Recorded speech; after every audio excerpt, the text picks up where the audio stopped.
One. And hello, Benjis. It is Wednesday night, so you know this is the BingeWorthy podcast. I am one of your hosts. My name is Johnny Randolph, and I am a speaker, I'm a trainer, and a podcaster. And I've got two exceptional co-hosts. My first co-host, well, this young lady, she is a dynamic actress. She's a writer, she's a director, she's just flat out a superstar. Say hello to the people, Miss Courtney Scott, right? Hello, hello. And my next co-host, this guy, he is a game designer. He's a serial entrepreneur. He's part owner of the Geekish Network. Say what's up to the people, Chuck. What it do? What it do? And we are the Binge-Worthy Podcast. How is everybody doing tonight? How you guys doing? Doing well. We're good. Good, good. So this is a follow-up. We had a show just Sunday, right? And now we're Yeah. back here Wednesday. All right. For anybody who doesn't know, the premise of our show is that we will binge watch an entire season of a television series. And then we come right here to evaluate that series. At the beginning of our show, we will rate the series based on our unique binge-worthy scale. And then we engage in some conversation about the show. We will talk about the plot, the acting quality. We'll talk about the visual effects, the full spectrum of the show. And then at the end, we re-rate it. Now, sometimes our co-hosts can influence us to change that rating. And sometimes they may cause us to lift it up. And sometimes it just drags it all the way down to the flow. Now, speaking of the binge-worthy rating scale, it is as follows. At a number 5 is what we call a full binge out. That means this property is outstanding. It is water cooler conversation. It is one of those things that you cannot miss. At a number 4, we call it a full meal. A full meal, it is not quite a full binge out, but it is definitely worth your time to invest in watching this property. At a number 3, we call it a mini meal. A mini meal isn't bad. It's just not good either. It's kind of Courtney, she calls it a bland ass TV dinner. And I like to say without all that Lowry seasoning. And at a number 2 is what we call a snack. A snack, it's one of those things you watch because basketball season is over with and football season is over with, and there is nothing new on any of the streaming services. I mean, even any, right, it's a snack. Any of the streaming services, like Courtney got there, it's just some old Ritz crackers that you eat because ain't nothing else available. And then at a number 1, we call a cringe worthy. And a cringe worthy is basically some old bullshit.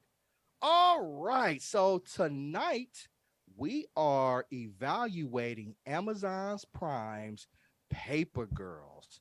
Now, the premise of Paper Girls is Paper Girls follows 4 young girls while out delivering papers during the dark morning hours after Halloween in 1988 become unwittingly caught in a conflict between warring fractions of time travelers, sending them on an adventure through time that will save the world. As they travel between the time periods, they encounter future versions of themselves and must choose to embrace or reject their faith.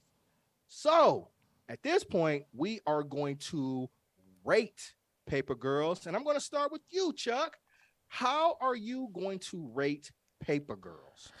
I'm gonna give Paper Girls a full meal, and I can tell Okay. you why I'm giving it a full meal. I thought this was a great show. It's a good show. It had all the parts I wanted. Um, I, I actually it was just actually one of the characters I just didn't like as a person, and it made me want to bring it down.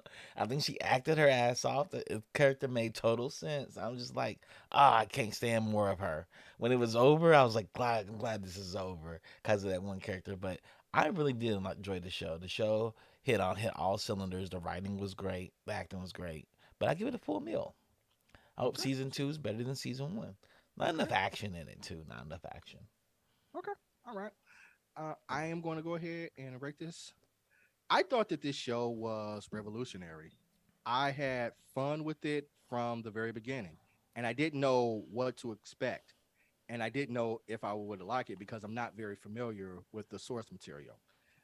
I would concur with what Chuck said. The acting was superb. I thought it had a very interesting take to me on a coming of age story. And I'll talk about that a little bit more. It was well acted. These four young actresses were dynamic, and I love that each one of them had their own distinct voice. They had their own distinct objectives and goals, and when they came together it really meshed. So I thought that the writing of it really captured four 12-year-old girls in the 1980s. So for me, I reserve the full binge out for those exceptional shows that you just can't miss, and I put this into that category. So I'm going to go ahead and give it a full binge out. All Okay. right. And now we're going to transition over to you, Courtney. How are you going to rate Paper Girls? Um, so I bought the Paper Girls, like I want to say first issue, like when it came out like years ago, but I never continued. And to be honest, I don't even think I remember reading it. So I don't think I did. I think it was one of those things where I was like, oh, I'm gonna get this, and then I just forgot about it. But I was reintroduced to it at Comic-Con. And when I started it, I was really invested right away. From the top of the episode to the end of the pilot, I thought it was very engaging. It kept me guessing. And definitely, I agree with you, Randy, that it was a coming of age. And I love the way that they did it because a lot of times, coming of age stories, especially set within a sci-fi world, sometimes they can one of the premises is lost. One side is done better than the other. Like Runaways really focus too much on their home life and their family life when they're supposed to be dealing with like supernatural abilities and aliens and stuff like that. It was just too much angst and drama and relationship nonsense. Um, Same with like Cloak and Dagger. I'm like, y'all, if y'all don't get somewhere, what is happening? You know? But this show was very well done. It was very smartly written. The girls, I totally agree, were completely likable. And there are certain elements to the coming of age story that I love the way it was done. It's like using time travel to have a student who, or a teenage girl trying to figure out who she is emotionally, to have time travel reveal that to her in this way was just so brilliantly done. And it gave her time to process, by watching it like it was someone else. And, and we'll talk more about that. But for me, I thought it ended well. I am very concerned about two of the characters. They would drop the two minorities back in the 1950s. Like, why? You don't want to drop the little white girls in the 1950s? But obviously they want drama, and I'm pretty sure they're gonna get it. Yeah, for me, I just full binge out. Okay. So full binge out. We'll see what we got here. 4.66. So we're going to round that up to a full binge out. Okay. All right. So Here's the cool. comic book. We're gonna talk about that, man. So I want to start just with both of you all. Amazon Prime dropped this on July 29th, and they dropped all 8 episodes. How we feel about that? Are we in favor of I'm them so dropping all happy. 8 episodes, or I was would we so rather have it happy. serial? So you're good. So you're happy about all 8. Chuck, what about you? All How you eight, feel? all eight. All It's 8? the smartest thing they've ever done. I This think they Yeah, so. they did this week to week. People would have dropped out of it. they would have. People would I have dropped agree. out of it. The fact they Yeah. did it all eight, it was very much like Stranger Things, where you want to watch the next episode as it kept going on because it just unraveled.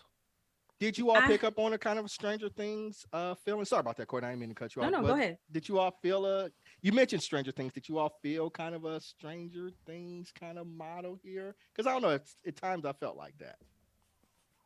I did. Okay. I definitely did. I think that the element of character development, I think, was better in Paper Girls than it was in Stranger Things. Because I remember hating season 1 of Stranger Things up until like episode 6. And there weren't that many episodes. It was just such a slow burn, and I didn't care about anyone until episode 6. And I'm like, the only reason I kept watching is because my friends just said, you got to get to episode 6. And I was like, I think it was either I, 5 or 6. And I was like, if I got to do this much yeah, I hate after when people tell episode, me you know that. what I mean? I do. I remember there was a cliffhanger at the end of episode 3 that was like, well, I guess I'll go ahead and watch episode 4. But then I was like, okay, that cliffhanger was kind of Yeah. okay, but I guess I'll keep going. But people kept telling me that and just keep going. And it took a while for me to develop any kind of connection. And to an extent, I still people were like, "Oh my god, I cried so much during season 4." I didn't cry. I didn't shed one tear. I was a little sad, But but I got a little misty, but right. Yeah. it And was I okay. agree with you guys. I thought it was great that they dropped all 8 episodes at once. And we got this show got into the meat of it pretty early, right? They're outside Yeah. with the bikes and then everything booms. So it starts off and it's something that it kept me engaged. And I probably gave it a full binge out because I literally watched all 8 episodes Saturday, all back to back to back. Okay, so Chuck, I'm gonna start with you, man. What did you think about the visual effects for this show? The look of Uh, it. they were okay. It was mostly clouds and pink skies and purple skies. I mean, that's all they had. And the robot they had, the robot was okay. The ship and stuff was okay. Um, I it didn't offend me. Okay. So the visual effects were non-offensive, and it felt like a comic book. So the visual effects to me were better than what I saw in Stranger Things first season, Mhm. and I actually enjoyed the characters. I enjoyed what they were doing when they started off on a day at Devil's Morning is what they called it, and I was like, "What the hell?" And they were like, "New girl, what a day to start working, new girl." In They were Detroit, we about used to that life. yeah, in Detroit we call it the night before Halloween, Yeah, Devil's Devil's Night. Night. That was Yeah. Devil's Night. Yeah. Yeah, the 30th was Devil's Night. Yeah, Mm-hmm. so that was cool. Okay. So this show, it's based on a comic book, as we talked about. It started in 2015 and ran through 2019 based off the same title. And Courtney, I saw you flossing on Instagram talking about the show, and you showed that you had the book and you just showed it to us there. So how do you think the source material of the comic book stands up against the show that we watched? Well, so I haven't finished the whole trade, but I can tell you, like, from what we saw, beginning just talking about the pilot, it really kind of goes like frame for frame, um, everything that happened at the beginning, from us meeting Aaron, from her meeting the crew, them fighting back to the boys, right down to the costumes that the boys wore that battled them, you know, right down to Aaron getting shot and them landing in the hot. Like, it's just kind of like panel for panel what we saw in the pilot. Okay. And I really thought that was really cool, because you really just want something to stay close to the source material, because, you know, like I started Lock and Key and then I had to quit because it just Deviated deviated too so much. far from the source material that I was like, I love that. It's one of my favorite graphic novels. Like Why the Last Man, Watchmen, Lock and Key, hands down, are like in my top three, and Okay. it just hurt my So feelings. I'm So gonna ask yeah, Mm. both of you guys a question. So the author of this series is involved. Author of the comic is involved with the television series. Do we think that made a difference? And is that a trend that we believe all TV shows or Hollywood should adopt more often? Is getting the creators of the original source material involved with the television or movie properties? I start with you, Chuck, then I go to Courtney. So yeah, what do you think? I say yes. I say the reason why you say yes to that, because it brings a perspective and allows these TV creators that have an in-depth reason why the author made the choices they made, and it gives Mm, the author a voice in the room of television making. It mostly works when there's some balance there.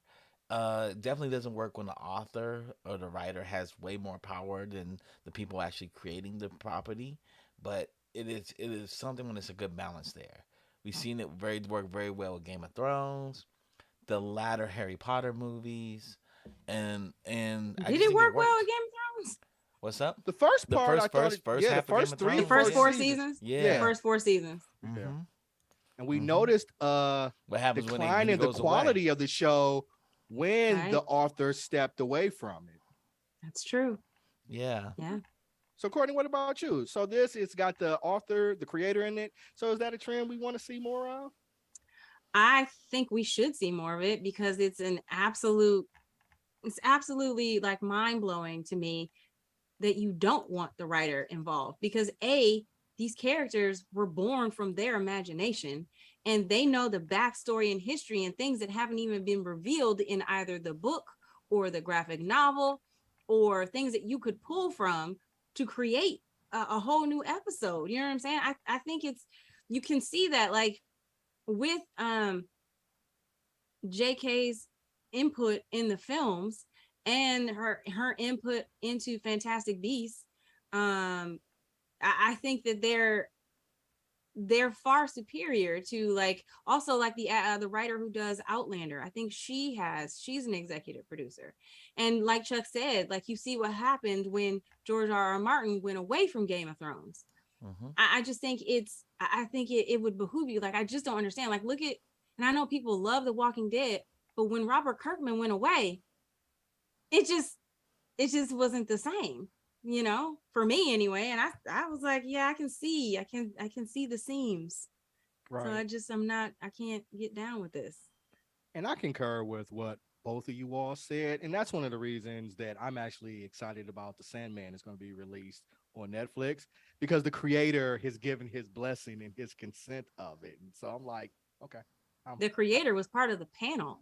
right. He was Oh, like, was he? I went to the Okay. I went to the Okay. Sandman panel and he led the panel.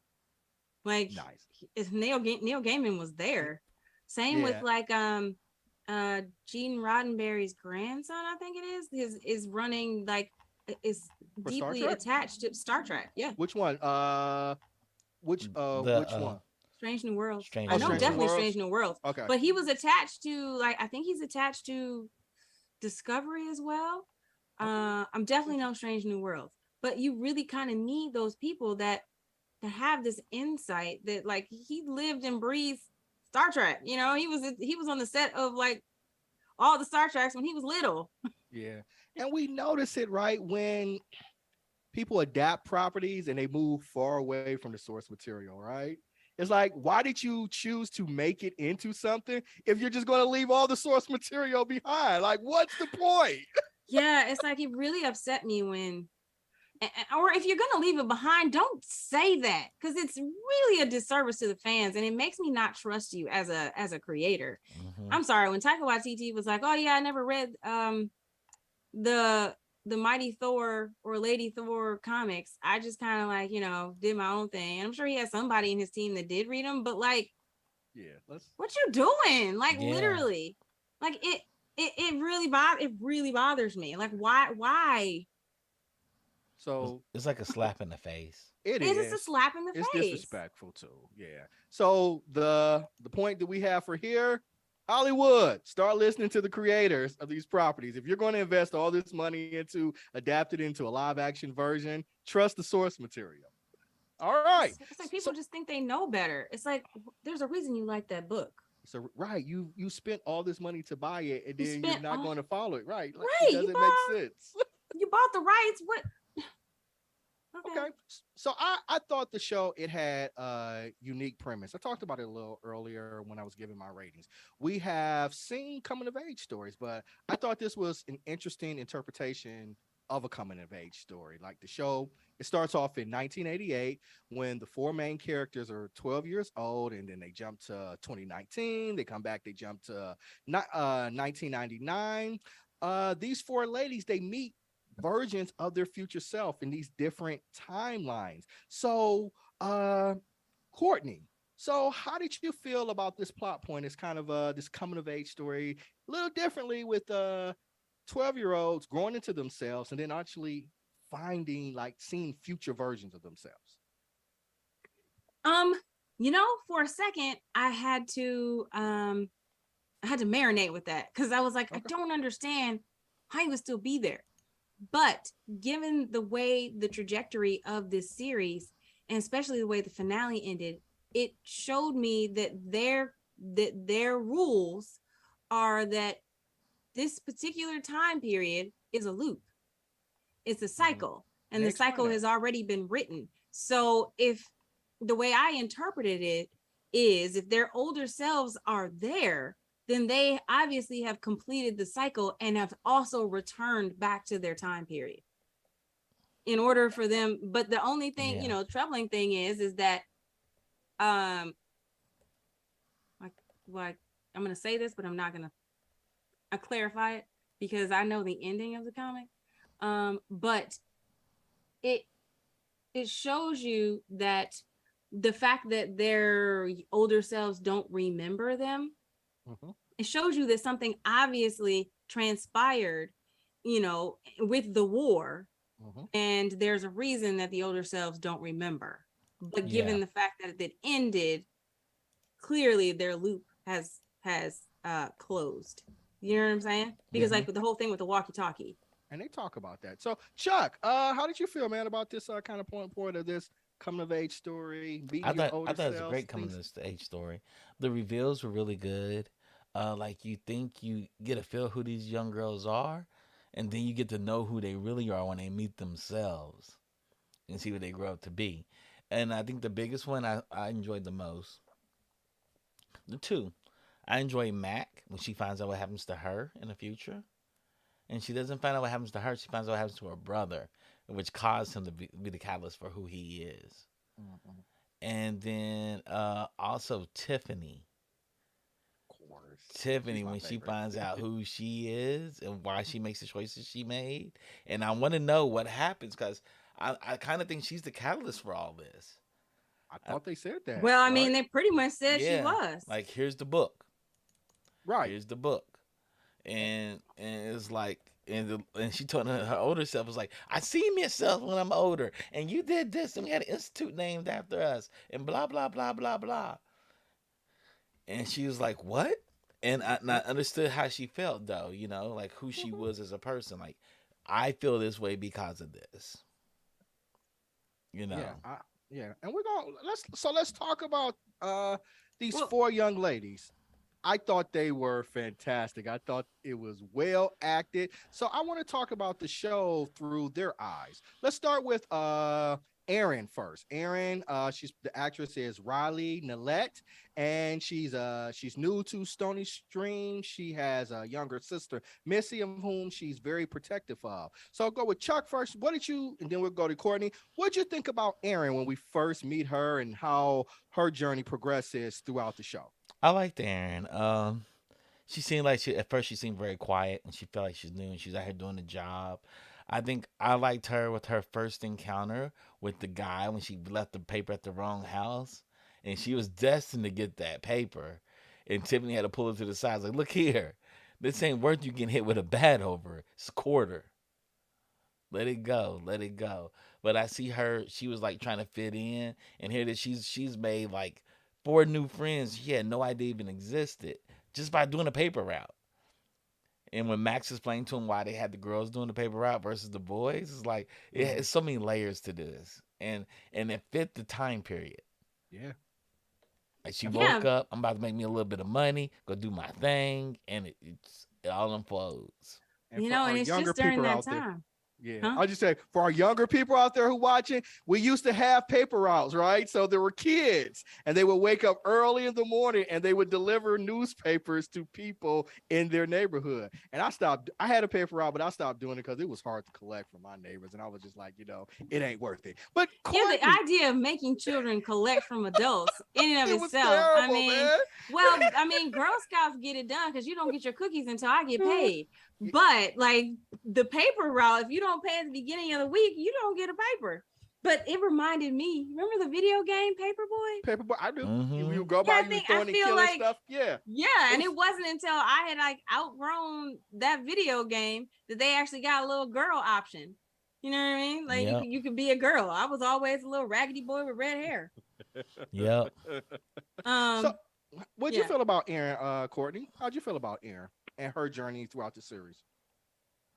I really liked Erin because I feel like Erin discovered her voice, because it was really interesting that she was the one who was the language speaker in the family because her mom didn't really speak English, didn't really understand English. So Erin was the one who was always translating for her mother. So to Mm-hmm. see her be the one who is like the quiet one it was so interesting because she discovered her place within the paper girls, the four of them, and she learned how to stand up for herself by ultimately meeting her older self. Mm-hmm. That's the relationship between the two of them, actually the relationship with all the girls and that met themselves, um it was a really dynamic and different approach to doing it because first of Right. all, I don't know how Tiffany's older self didn't respond the way Ali Wong did, who played adult Aaron. Because And if I saw my little 12-year-old self, I probably would have passed out. She was kind of waiting for it. She's like, she accepted time travel and wormholes. She's really smart. Like she accepted all this.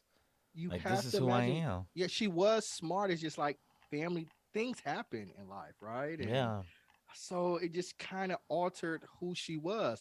And I thought Ali Wong was perfect in this. And I didn't Mm-hmm. think like I had to do a double take because I didn't read the credits or anything. And I was like, is that Ali Wong?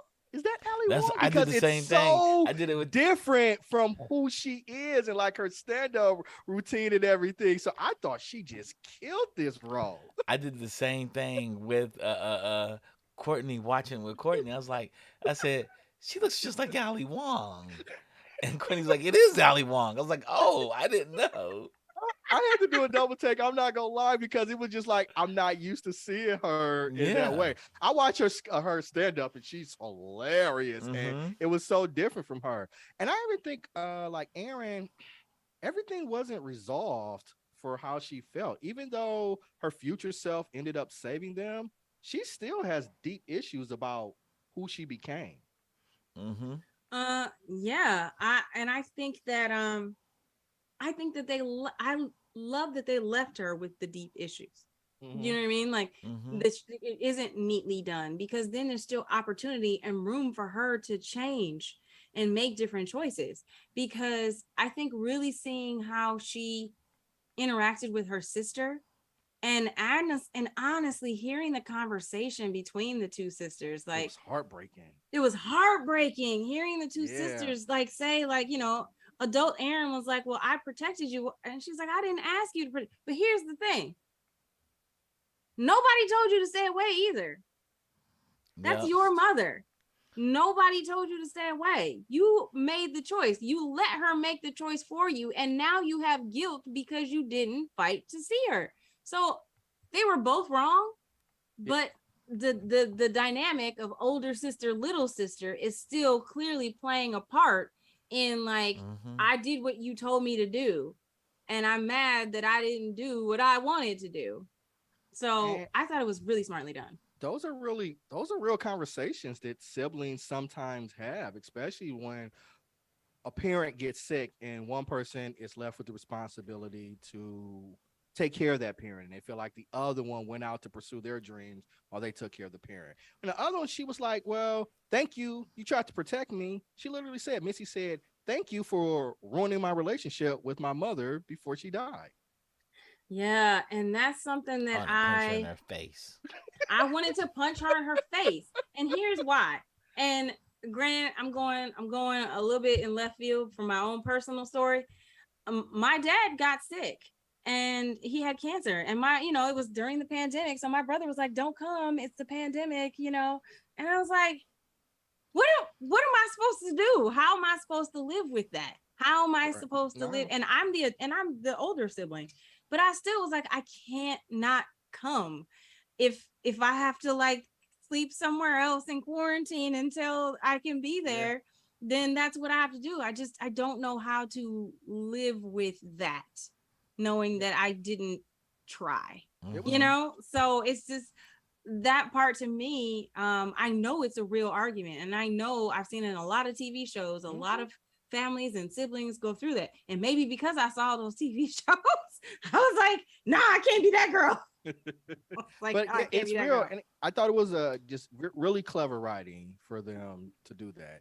And how you said it still didn't sit well with her after seeing the transition of her future self. She was like, nah, I got some decisions to make in my Yeah, life now. yeah. Is that the sister you hated? Is that the character you hated, Chuck? Nah, the character I hated was Mac. All right, so let's jump to Mac then. So I'll let you start it off. Mac is a cigarette smoking tomboy who swears constantly. Mac is the first girl to become a paper boy in Stony Stream. She's cynical and snarky. So, Chuck, you feel like you don't like her. I'm interested into why But you don't like you her. did. You said you liked her with her brother. I liked her. I enjoyed her with her brother, but it was like when she first came on screen, and I think the first turn off to me is when she made the Jewish Asian joke to the Jewish girl. She With said, the Asian then, girl right there. and then she was like, "Well, you're rich, bitch. Like you're rich," and it was like KJ was just like, "What are you talking about? I'm out here doing running papers just like you." I'm surprised she didn't punch her then. She should have punched the shit out of her Well, then. she punched her later. Yeah, but she should have punched her then, right then, when she made the Jewish and Jap joke. The Jews, Japs come over, take our jobs. But I understood who Mac was. I knew who her father Right. was. I knew how her father abused her, and then we found out later her brother abused her as well. Physically, like Yeah, they like physically, physically yeah, abused her. like Yeah, yeah, so physically it and made her verbally, tough. yeah. She's hardened. I Yeah. understand why she was hardened, and then we find out when she finds out what happens to her. It's like everything goes out the door, right? It's like, what? I was 12. You mean I'm dead at 16? What do you mean? Were you guys, well, Cordy, you may have known because you read the comic, but were you guys prepared for that? Because I didn't, when she met I her was brother, I prepared didn't for know what that. to expect. I thought maybe I don't know. I had different thoughts. I was not prepared to see that she died at 16. I was I was unfortunately prepared. Okay. I wish I didn't know, but I knew. Yeah, And I didn't know when it yeah, happened. and I I was didn't know. like, wow. And I thought episode, it was either 2 or 3 when they were in the car and wilding out and having When fun she and the tried to rock put the music. tape in the air conditioner, that I was just love hilarious. that I loved it. I episode. love that Oh, the scene. I connection that they loved had it. with He that. says, "What are you Yeah. doing?"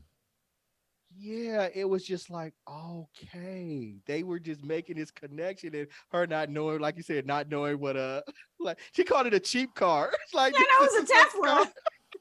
That's a freaking Tesla. She's And like, she's like, this old cheap. What kind of cheap car doesn't have a tape deck? Mac to me was really endearing. Like she did start off that way, but that's like a lot of that's an argument now for a lot of blue collar people.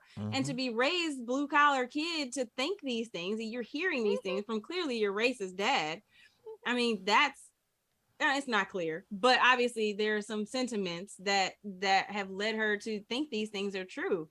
And especially when you are raised in like a trailer park, or I can imagine if you're raised without a certain amount of money, you're looking at the people that do have it with resentment. as a Yep. kid, like you would, because she walking around. I mean, in Mac's mind, she's walking around in like designer clothes and what have you, And and she even just if has these certain yeah, expectations. But right. I she did get on my nerves, but only because it's like you see someone in pain. You Yes. see someone who's suffering and they're lashing out through their anger, and rather than just telling the truth. I think it broke for me when she told them in the basement. She told it when she told KJ, because she Mhm. lied to Aaron, told Aaron that she was like a She's a large animal she vet. was a veterinarian. Yeah, her brother was a Yeah, doctor and she of was a horses, veterinarian. Yeah, for horses. and I just thought that was, I could see her trying to connect, especially when old Aaron died. She was the Yeah. one sitting next to Aaron. There was a real person there, and she just didn't know how to be vulnerable. It's someone who just doesn't know how to be vulnerable and doesn't want to be um beholden to anybody. So I think Mac was honestly one. Mac and KJ were kind of my two favorite characters. They were definitely on journeys. And so what did you guys think about when she went to go visit her grave and her stepmother was there? That was heartbreaking. Can the woman, when she was like devastated, thinking she's seeing her, like, her daughter's ghost like running through the damn Stepdaughter. cemetery? Mm-hmm. Yeah, it And Yeah. was her imagine the stepdaughter, guilt but she she must have felt because Yeah. she was And horrible to her and horrible up to until always her. she got drunk, sick. right? Yeah. And She so, said I'd never seen her off the couch. right, And why is when she she Yeah, even would, she at had a my cigarette grave? in her mouth. Yeah.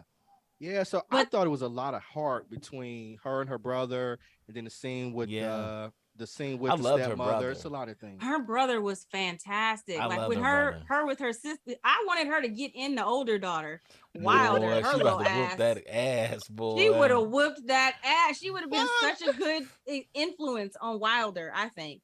Because she was Well, ready I to put her mean, foot in that girl's ass. She well, was like, Wilder the is a fuck kind of product of name who is she is. Wilder? Well, she's a product of who she is. Her father's a big time doctor. She knows nothing about her father's past. She grew up in elite private schools, friends who were rich. I mean, I expect her daughter to act like that. But that is an exact reason for him being able to do all these things, is because they didn't have those things Mm-hmm. available to them as kids. So it's literally, she is the perpetuation of what Mac thought KJ should be, because her father wanted to give her everything because he didn't have it. So here Yep. she is looking at this actual asshole version that But KJ kind of isn't acts even like a her. jerk. Yeah, it does kind of act If like she would have her. had Max would Mm, have had money, this would have been her. And I think her mm, brother realized like this would have been you if we had money. And I like that mm. conversation where he apologized to her for all like the picking on her and the bullying and Yeah. the Because abuse. he realized it wasn't right, right? He realized it wasn't Yeah. right. And then Mac didn't know what to do with it. She was like, Well, I'm trying to okay. think of myself, right? We're dirt poor. I die, and that's what causes you to change your life. That's something interesting to deal with. Like, Yeah. damn, I had to die for you to be a success. It's almost like she was sacrificial for him to be the person he was. That's a hard concept. I Mm-hmm. feel like for a 12-year-old to handle. So she's processing a Oh lot. yeah. Oh yeah. Oh yeah. They all are Oh to an yeah. extent. Like, I mean, especially uh I think KJ and Mac are processing the most right now, just in the most like life altering ways. I think Tiffany's younger self is going to have a huge effect. Well, would have had a huge effect on her older self had the girl's memory not been around. Had she just stayed in the daggone car like Tiffany told her to and take the daggone book. So let's jump into Tiffany. It's played by actress Cameron Jones, and she's an obsessive gamer who loves walkie-talkies. She's the black girl in the group, and she's super smart. So, what do you guys feel about Tiffany? She's actually my favorite character, She's my favorite and character too. I loved her, Yeah. especially when she meets her future self. Well, the fact that she took the initiative to meet her future self. She goes to a phone book, calls her up, and was like, yes, I'm such and such with a birthmark on my left butt cheek. And her future self automatically recognizes it. And Yeah. it's great. And She's then the best actress. Like, I would yeah, definitely, she of the four girls, I 100% And agree. She's the best they actress and anger she me. destroys it. They anger me because she had the plan and she was following the plan of somebody thought she could trust, and Hmm. he betrayed their trust, and they blamed her for it. And I'm Right. like, she's the one. That She's the one working for you all. Nobody else is working for you all. She is and nobody working else for would you all. right. And Nobody else nobody else knows would have what to took the do. yeah, nobody else would have took the initiative to reach out to their future self and come up with a Mm-hmm. plan. And I was so excited for her when her future self left and she was sitting at home watching her valedictorian speech. That just, I don't know, it just warmed my heart because she was so excited. And she's like, of course I was her over the self was like, of course I was valedictorian. And it's like, we got into MIT, and she was just so excited and her passion came through. Definitely my favorite character. Yeah. Yeah. Yeah. I totally agree. Yeah, I like how she felt devastated when she found out that her older self dropped out of college. When she Mm. turned, but she straight turned into like the adult version. You really, it was almost like her adult self was more child Yeah. than the 12-year-old. The Mm-hmm. 12-year-old who, well, obviously is having to deal with adult things right now, being trapped in a time loop. But yeah, she got me with the deadbeat boyfriend. Yeah. Like, who is this I get the guy? deadbeat Why for are you with him? when Why she told her you about the purple with him? hair. She was like, "What's up with the purple hair and the deadbeat boyfriend? That's why you failed." Yeah. When she took her to the coffee house, I really expected her to be working at the coffee house. I thought she was gonna be like, "This is my job," and they were gonna get some free coffee. I feel like that scene was cut. I feel like that was her job. Where she's like, "Let me give you a dose of reality." I was like, "What's this reality?" Because when she said they got expelled, she was like, "What do you mean you got expelled? What did you do?" Yeah. And I think it was the fact that she was like, "Mom is not our real mom." And we Yeah, found she was out like as the adoption. adults. We found Yeah. out we were adopted, and that wrecked me. And nothing is what it really But was. but the 12-year-old, her version of herself didn't care. She didn't care. Yeah, Well, because it she's wasn't that 12 she though. didn't care. I think I would she said no. I definitely think that you're right, that there was less weight, but her point was that's not enough for you to destroy your dreams. That's just not enough. They Yeah, weren't but her dreams, I they think were there's a lot more ours. going on at MIT too. I think MIT is like the most I misogynist think it was college racist. Yeah, in I oh the yeah. think it was system. racism and she Right. didn't want And to tell then, her. could you imagine being in a college and you're failing and nobody's helping you there, and everybody wants to see you fail? You're the pretty black girl, Right. Yeah. and you got there because you probably spread your legs because that's how they would think of something at an Or institution. just or affirmative action, Yeah, crazy stuff like that. all of it, Yeah, all all of of it. it. I know, And like I then you went find to out the person that pushed you all the way to there is not even your real mother, and she held on to it until you're an adult. She didn't even tell you. You found out on your own. I I visited Harvard, so Cambridge, Hmm. and I visited MIT.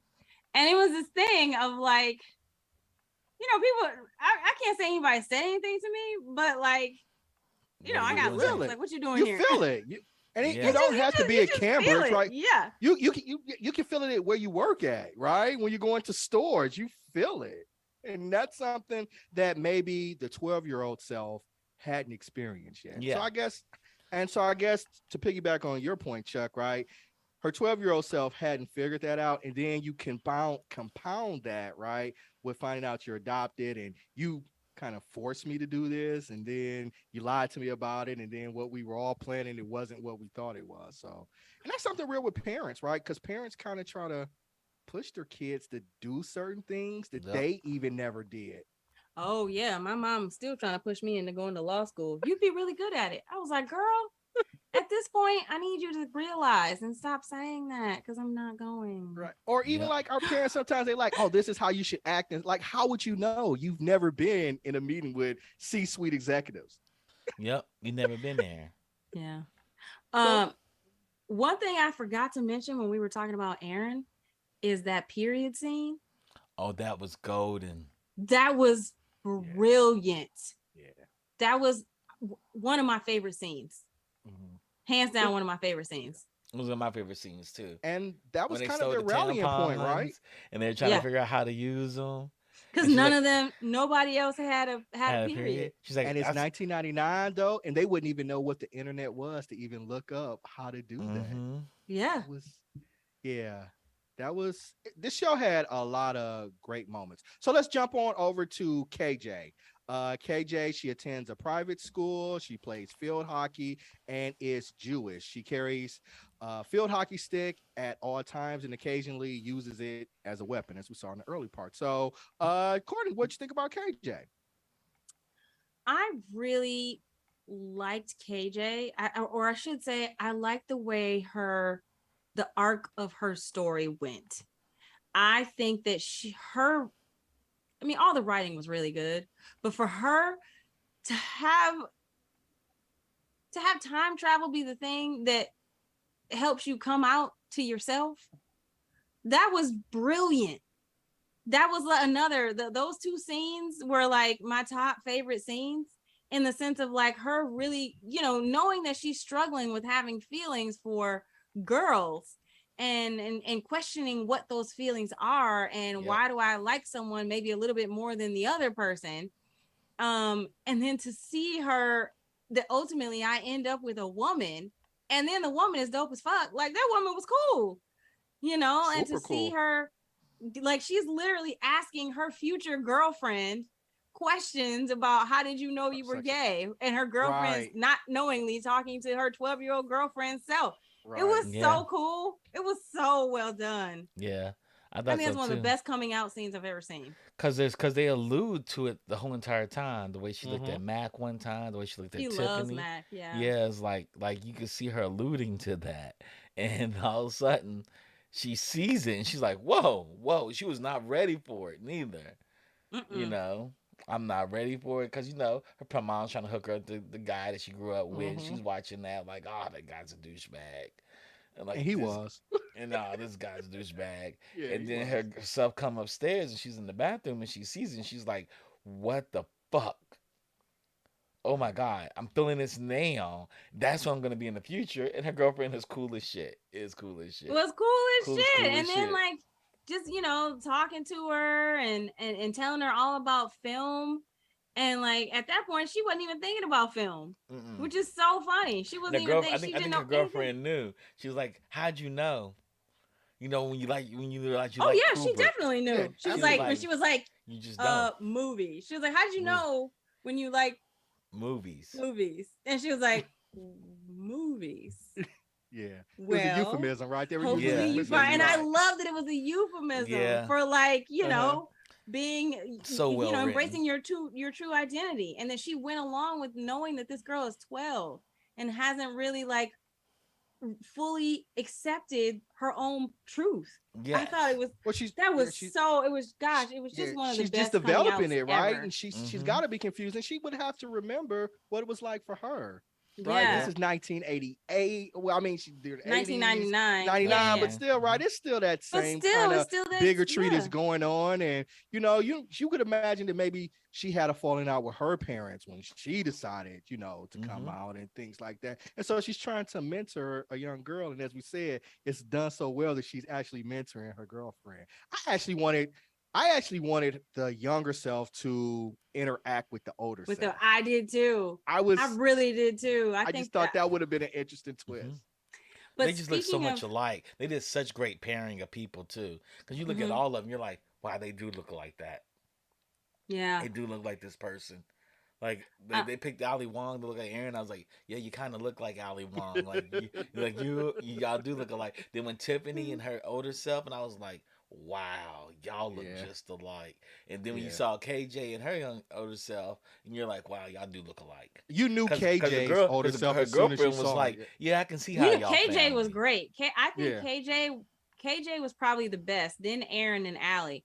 I didn't necessarily think that Tiffany looked like her older I self thought she so did. much. Yeah. I just, in the shape of her face, like, Tiffany's face is elongated. It's such a distinct facial shape. I mean, I think the girl was a great actress. Don't get me wrong. I think old adult Tiffany was wonderful, and she was entertaining and charming and lovely and beautiful. And I cannot fault her work in any way. But I just didn't think that she looked as much like adult, I, looked as much like 10-year-old. I think their But heads were all different because they were young, but I think like their eyes looked very similar. They both had the same almond cake shaped eyes, and their mannerisms were on point with each other.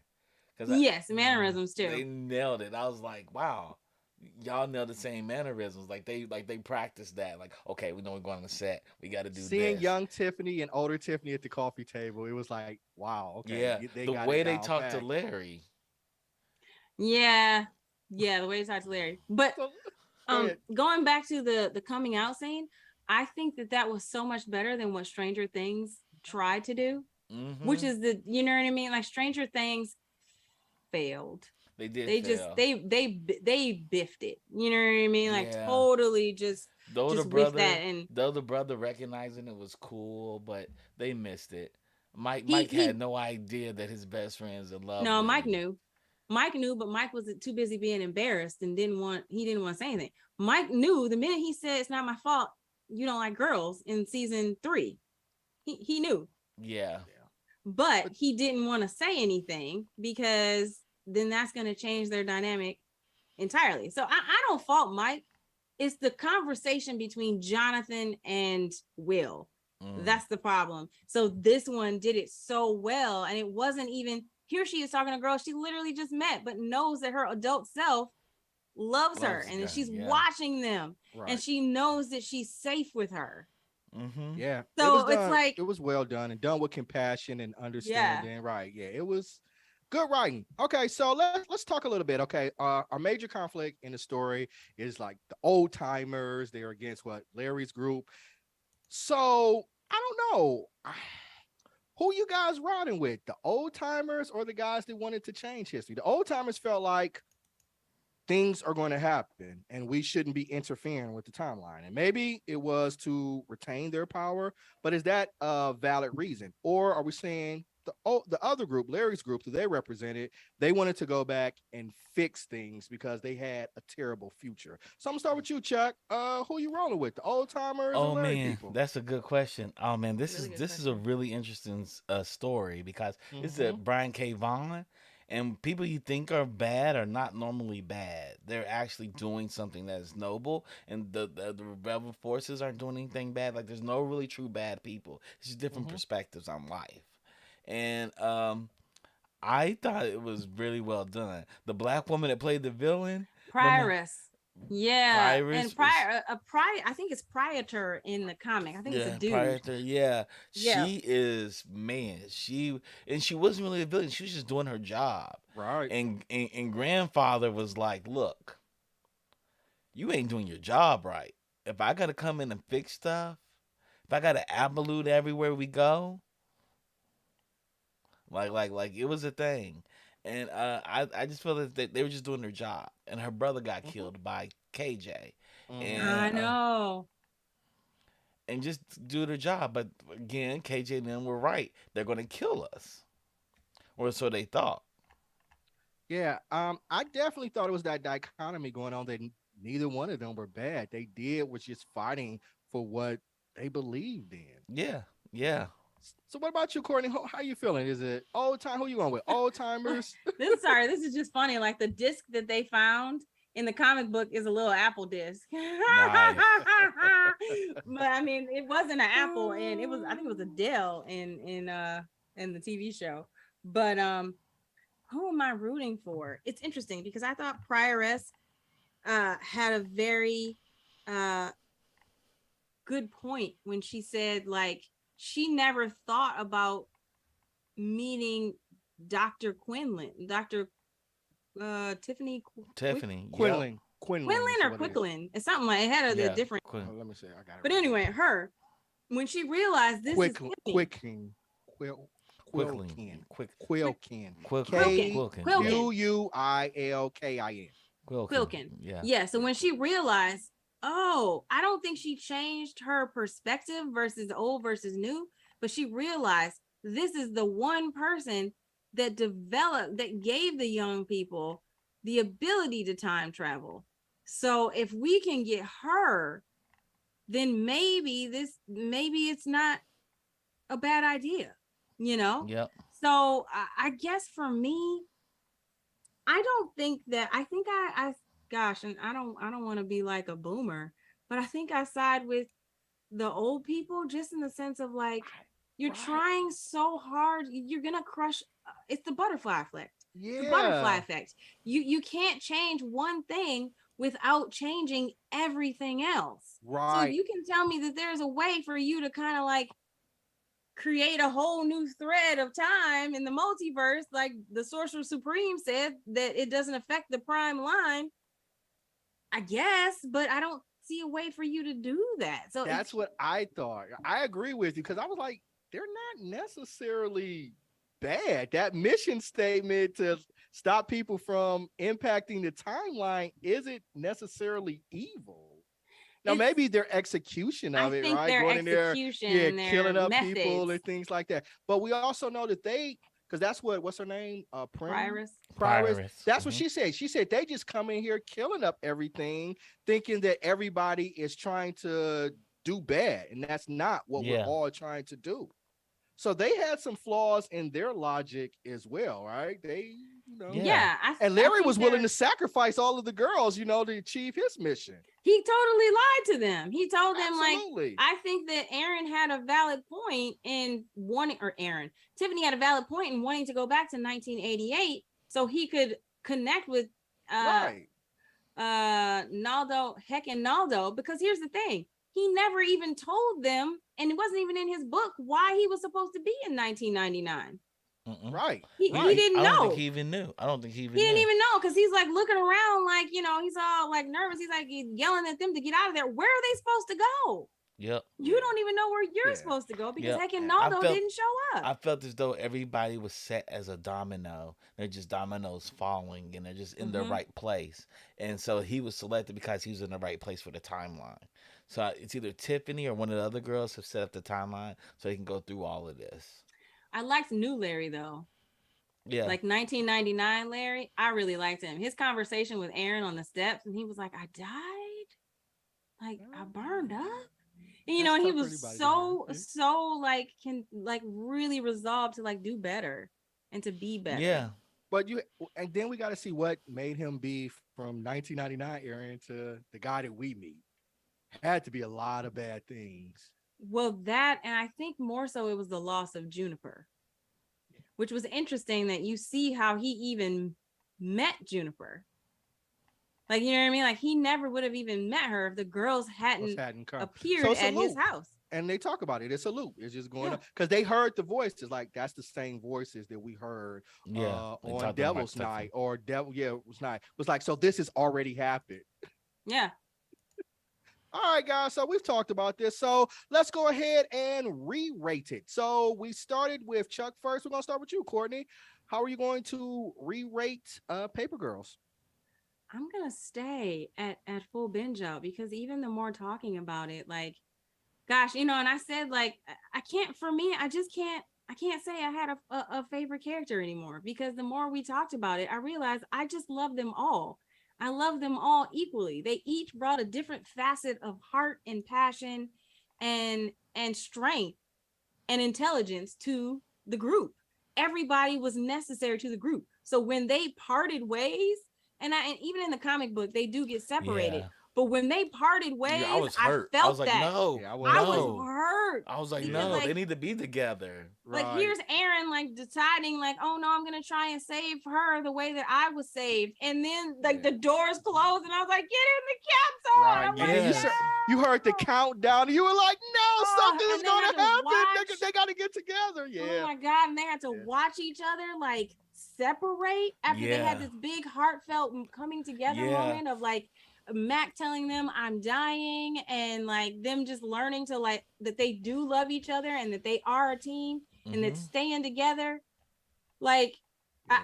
I hurt. was It tough. hurt me. It I was did. hurt. It did. This is the That was first tough. time, like, I felt a certain way when Stranger Things boys broke up, but I felt the real thing this I time. Yeah, felt it there man. because I felt it. I felt their love. I felt they earned their love. Mhm. they weren't friends at the beginning of the series. They didn't know each other, and they came to learn to trust each other, even through punching each other in the face and telling somebody you're an asshole. And like, KJ socked the her shit killing out of Mac. KJ killed the dude. Like Mac accidentally shot Aaron. Like, and then come to see them on the farm. And when KJ and Mac were like, no, they only know there's two of us. You guys go. And they're like, no, we stick together. Right. So to see them separate, I have feelings. And then to see the two minority girls end up in 1950, Tiffany and Aaron, I was like, Lord Jesus, why? And you're like, just who's gonna protect them in Umbrella Academy? Yeah. And they don't have. It's not like they got special powers or anything like that. They gotta go to legitimate 12-year-old girls. That's It's gotta be Tiffany's black. It's gotta be Tiffany's black grandmama in somebody because like Aaron's family, I don't think they're there. So you gotta find. We have no idea where the other two girls went to. Right. Yeah, man. Well, they went to the future. They went to go and find adult Tiffany. Hopefully. Oh, I thought they went. Oh, okay. But again, they're not unique. I mean, they're intelligent girls, but they're still just regular 12-year-old girls. Which is why they're a couple of weeks ago Tiffany. just had a paper route and they've been dropped into 50 something. It's like, oh no. Yeah, so I think we're gonna see like my girls. We're gonna see adult Tiffany, probably no braids, probably have natural hair. You know what I mean? Like she's like it just into it. You know what I mean? Okay. Yeah. All right. So you sticking full binge out? Okay. Chuck, what about you? Okay. I'm gonna move it to full binge out. All right. The show. Did we talk you into full binge out? Y'all talked me into it. And I kept thinking about Jason Mantzoukas. I thought he was like one of the best. I don't know if he's a villain or not. You know, he comes in his grandfather, Jason Mantzoukas. He's wild in all his TV shows. Like he plays the wild man in every show. Like in the league, he's a wild man. And seeing him come in his Tupac shirt and he's just like whatever. And that Public Enemy shirt at the end, when the camera focused on just the enemy part, and you didn't even see that it was Public Enemy until the end. I mean, I knew what it was. But the fact that it was highlighted in his shirt says, I'm the enemy. Yeah, and everybody else is dressed brilliant. up. You notice how everybody else is like in their uniforms, and he's like, I'm straight out of the 90s. I'm just a beach bum out of the 90s. And his Birkenstocks and socks. Yeah, he just walks around like, look, we're gonna send you back to your proper time. You know, we made the alligator when he made the dinosaur eat the guy, eat Larry. He was like, look, straight ate him. I tried. I didn't want him to die. I didn't want him to die. I tried. So that to me, I is like, this is a perfect enemy. Like I'm trying to keep the things as is, and y'all keep mucking it up. Yeah, man. On some stories you heard, you don't know if this stuff is real. What they're saying. Yeah, man. And he's like, he doesn't know if the story's real, but I know I can't mess with the timeline. This stuff is here for a reason. It's working for a reason. It's kind of like Loki, like the time variance. It works for a reason. We got to keep it fixed. Yep. So I'm moving up because I'm really excited about season 2. Talking to you all made me more excited. I'm like, oh my God, this is not going to come fast enough. This is not going to come fast enough. They better not let these little girls grow up. They better not let these little girls grow up on this show. They better shoot us. How they gonna stop that? I mean, they grow up, but I don't want to see the next season. They'd be like 18 years old. And they were like young Tiffany looks like old Tiffany for real. Well, I mean, what they shot it 2 years ago, so they were playing 12-year-olds.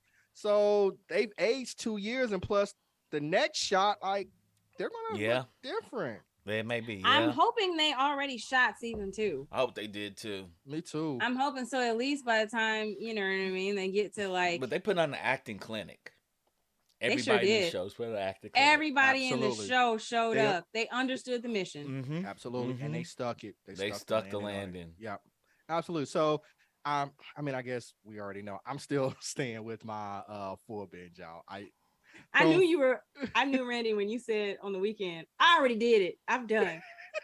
Yeah, he ain't never binged the show in one weekend. Never. I binged it in one day. One day. I swear to God, I'm watched notoriously it known all to do Saturday. the one day binge, and he did Randy a one day has binge. never done one day. I was like, I couldn't stop. I literally couldn't. I was like, wow, these little girls are killing it. Killing And it. it just, yeah, it was the right mix of, to me, everything. The Yeah. acting, the writing, the action, it just all Maybe. came together. Hopefully, we're in the age of the little girl, and little girls just keep killing in the car And shows, and they that grow up was to be another thing that I strong thought, like, women. this is something that my I was gonna daughter could ask you. watch. Like, it's for Yeah, young girls, and we don't see that.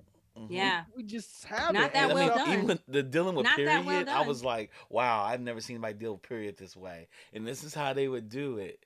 They would talk to their friends because I And vividly Aaron couldn't remember talk to talking to older my Aaron friends. because she was dealing with her sister. Yeah. She was Yeah, trying to man. talk to her, and I was like, dang, you should ask old Tiffany because she'd be the one. She was so like hip and fluid, She and was. like she would have been the one I asked about. Okay. But when they couldn't figure out what to do with the tampons, and Mac, who is normally the one who is just rude to everybody, she was like, "I'll go and get you some diapers." Yeah, I go get you some diapers. I know it. I loved it. I Yeah, loved it. man. And then KJ used the tampon to like to Put it fix in Plug, her plug nose Max when she nose. punched her. Yeah. Oh no, it's Aaron. Aaron Aaron's, did that, was it? it Like was one no, of it's them. Max nose because she No, it's punched Max Max. knows, but who put it up? Wasn't it Aaron that put it up there? Or It was was it Aaron that KJ? put it up in her Yeah, nose. man. That was, and I That was love the fight with the punch hilarious. scene too, because like I know that's what little boys do, right? You punch your friend, and then like 20 minutes later, y'all playing, and just like see girls like, oh, they do the same Yeah, thing as little she said kids that. like She Yeah. said that that thing. too. Yeah. The KJ, you can see it in her face too. It just clicked. Pow! Just But popped her. Mac didn't expect her to, because Mac is used to being that The one that's bully. like the one. Yeah. Yeah, the And bully when of the she group. pushed KJ and KJ came back, was like, "Bow," and she was like, "Oh." I'm sorry. It's that moment of like, well damn, you play too much. Yeah. Yeah, this show nailed it. Okay. They were So, definitely Peppermint Patty and Marcy for me. KJ and Mac were Peppermint Patty and Marcy. You said that. cool. All right, Chuck, you got any parting words before we head out, sir? Oh man, no. I'm ready for next week. Whatever we're gonna do next week. I don't even know what we're doing. We don't next know week. yet. So we'll discuss it and sort it out. But nah, it was good. You can find me on Charles Bab on everything. Twitch, Twitter, uh, Instagram, Xbox, PlayStation, and OnlyFans.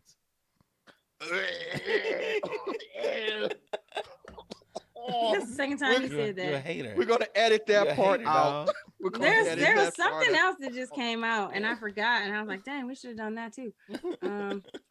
Next week Sandman drops on Friday. Yeah, It drops Friday. this Friday. It drops the 5th, so the 4th. Yeah, It drops August 5th.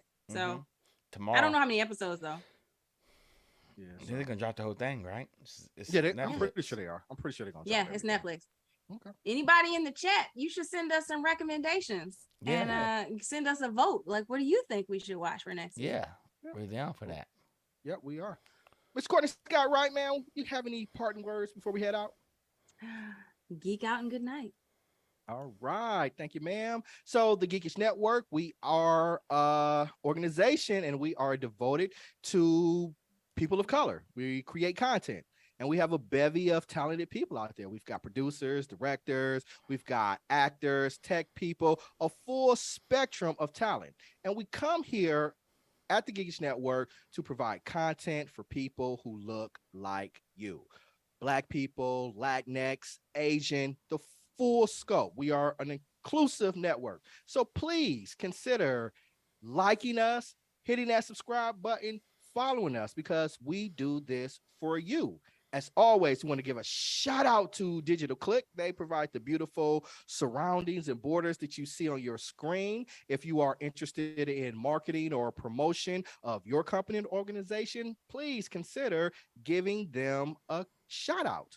Our producer Chuck, man, Chuck is behind the boards. He handling production work and being talent. And as always, our normal producer Rodney, give a shout out to him.